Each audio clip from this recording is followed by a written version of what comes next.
Hello, everybody, and a good day to you all. Today, I am talking about Only Murderers in the Building, season number 3, episode number 4, 5, and 6. Episode number 4 is The White Room. Episode number 5 is The All Love, and episode number 6 is Ghostlight. Episode number 4 was directed by Adam Shakeman.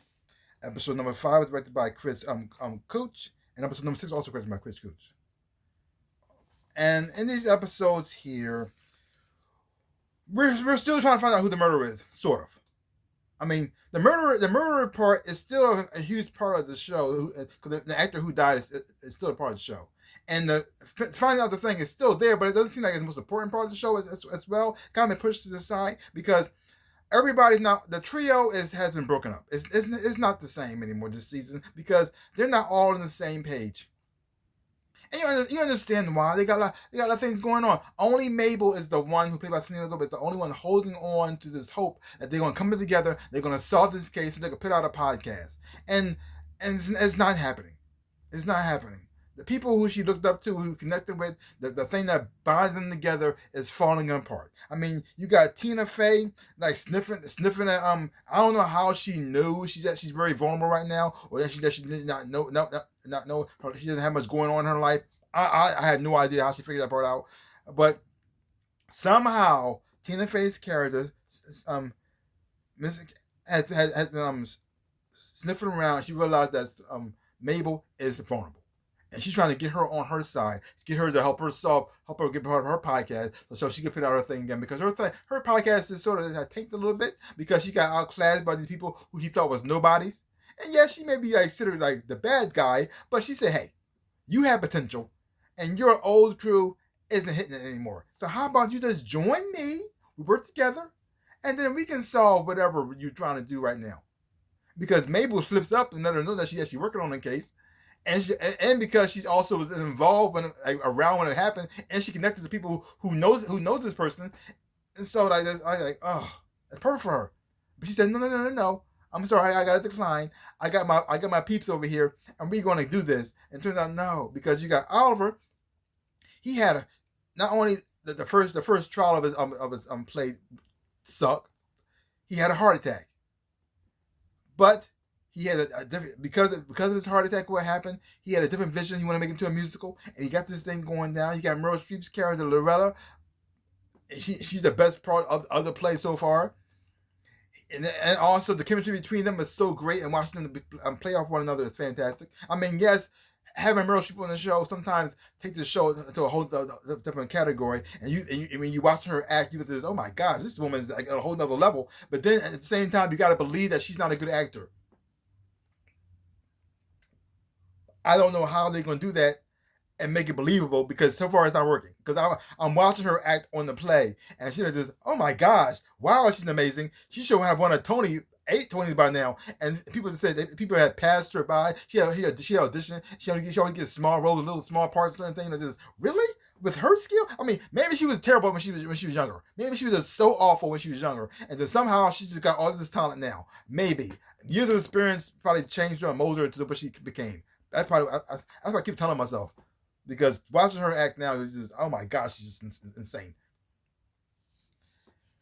And so and then you have like Steve Martin Charles. He's struggling with the fact that he's starting his acting career again, and he has love in his life, and now the woman who he loves, Joy, who he actually likes, but he also he has insecurities and all the stuff that's going on in his head, and his narcissistic tendencies, that he feels as though I've been alone all this time. Now I got somebody who's living with me, and I'm not sure I like it. And so now, because of her quirks and how weird she is at times, she starts to think she might be the psycho. And it also been some things that led to this as well. So now he's with a girl who he can't really trust. He wants to be with her, but at the same time he's scared of her. He wants to commit, but he's scared of that too. And then you see that bleed over into the play in the second episode with the white not the second episode, but in this episode right here, the White Room, where he's freaking out over this song he has to perform, which caused him to do some crazy, messed up and wacky thing. I wish they showed what he did, but at the same time, I guess you don't really need to see it because this scene, the aftermath of him without pants on, holding a baby upside down, covered in like paint. Like, what happened? Like, what did he do when he freaked out? And then just seeing him like and then when he's in the white room, he's all dancing around. He's all happy and everything. Like he's in a peaceful, happy place. And then you see him come out like there's pure chaos all over the world. He says some crazy stuff that's out of this world. He got a baby by a leg holding it upside down with his pants off, and this is, whoa my gosh, dude, what is happening? And then instead of like trying to get help from this, you see him like struggling, and to the point that it's even affecting his relationship, where he proposes to a woman who he doesn't really fully love, or not sure he loves, and who he thinks is a psycho, and he doesn't even want to, which caused his relationship to fall apart. Because you got Oliver in the all love episode, where love is in the air, except for Steve Martin's character, because Joy finds out that he proposed to her, but he didn't want to, and then that he loves her, but he thought she was a psycho, and she had this, wait a minute, let me get this straight. So you proposed to me, you didn't want to. You think I'm a psycho killer, and also you don't want me to live with you, but now that you realize, oh, you actually do like me, I just have my problems, issues. I actually wanted to stay with you now. Why would I want to stay with you? I was honest with you the whole entire time. You've been lying to me, thinking I'm a psycho killer, and also at the same time, you didn't even want to propose to me. So now you're just, okay, I think I kind of like you now. I think I'm okay with proposing to you. I'm supposed to feel good about that? Thank you, but no thank you. And she's relationship to fall apart. And then you get the love between Oliver and Lorella. They're getting closer and closer together. And now Oliver starts to realize, oh crap, it's not Charles dating a psycho. I'm dating a psycho. And he found the book with her, all these pictures of Paul Rudd, that quote she keeps saying all the time with the pig thing, and this, oh no! And then at the same time, he's so desperate to hold on to this relationship because I don't think he's been in love in a long time. And then I think this is his wife passed, and then he had this play, and he's trying to prove to the world that he actually can make something actually pretty good.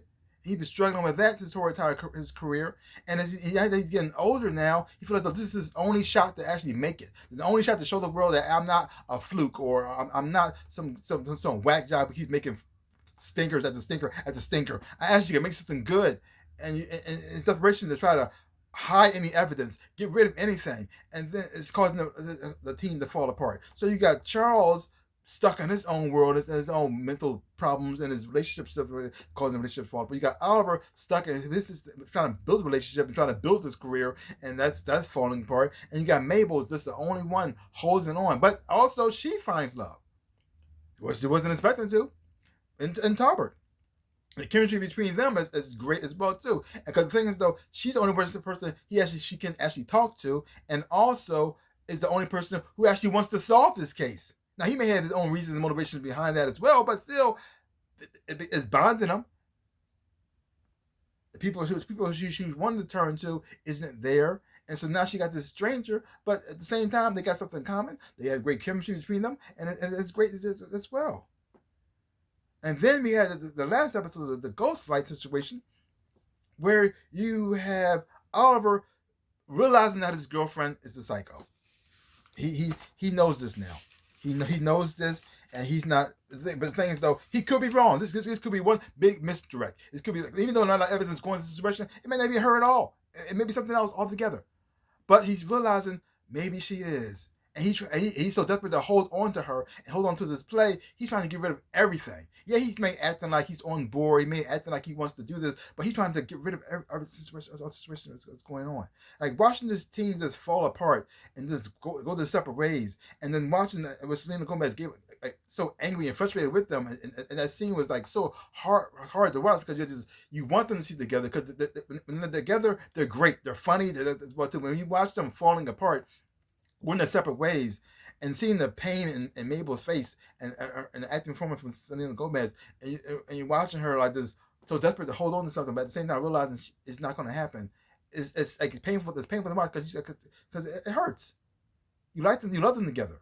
You love the whole trio, the whole dynamic that they have, And then watching it fall right in front of your face like that, it's so messed up. I just, wow, what will they ever recover?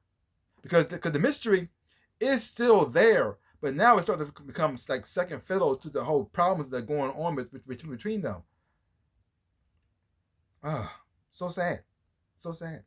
And it still manages to, even though all the darkness and the sadness that's going on here, they still manage to balance the humor with it as well too. It's not like it doesn't take away from the scenes that they're doing. It doesn't downplay anything that's happening. It's, you still can enjoy it. You still can laugh at the same time, but also feel hurt and pain as well. And they balance it so well. I really do enjoy that. So, 3 great episodes. I really enjoyed them so far. Leave comments down below. Let me know what you thought of these 2 episodes of Only Murderers in the Building. If you haven't been watching it, check it out for yourself. So give my channel a like, hit the thumbs up. Shaboop. Subscribe to my channel and share. I really do appreciate it. Also, links down below. Connect to my social media. You want to follow me there. Thank you so much. Also to my store where I sell things with shirts and socks, everything else and whatnot. This is one of my shirts right here. This is my Tiger Bunny shirt. See some stuff, buy some stuff. I really would appreciate it as well too. Like I always say, in my dreams of a life, I am the Ninja Rabbit. Peace out, people.